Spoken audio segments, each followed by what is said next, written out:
ভাগো ভাগো, তাড়াতাড়ি চলে যাও, কেউ নেই। এই নে, এটা কি করলি তুই? এই নে, এই নে। আরে ভাই, এদেরকে মারিস না, আমি তোকে বুঝিয়ে বলতে আসছি, এরা কিছু করে নেই। হ্যাঁ, আমি বুঝে গেছি। এই নে। আরে ভাই, তুই কাজটা ঠিক করস নেই। হ্যাঁ, আরে ভাই, এটা তোর কি হয়ে গেল? আমাকে রাক্ষস আটকে দিয়েছে, তোকে তো বলছিলাম আমি এটা করিস না, তার কারণ এখন আমি আর বাঁচতে পারবো না। হ্যাঁ, আরে ভাই, একজন তো বেঁচে আছে, একে কি করবো আমি? একে সুস্থ করতে পারলে আমি এখান থেকে বের হতে পারবো। ঠিক আছে, আমি পানি নিয়ে আসতে আসি। তারপর কি হলো সেটা দেখার আগে হে আল্লাহ, আপনার পবিত্র কাবা সাহেবকে দেখে যে ভিডিওতে লাইক দিয়ে চ্যানেলটা সাবস্ক্রাইব করবে, তাকে আপনি অনেক বড়লোক বানিয়ে দিন। আর যে না করবে তাকে আপনি অনেক গরিব বানিয়ে দিন। তুই মেরে দিলি? আরে না না, আমি এদেরকে মারি না, বিশ্বাস করো, আমি মারি না। তুই মারস না, কে মারছে তাহলে? কোন তোকে মেরে ফেলবো?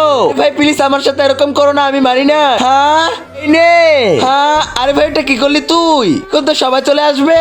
একে মেরে দিছি, এখন সবাইকে মেরে দিব। এরপর তো এক এক করে সবগুলো সৈন্য চলে আসে।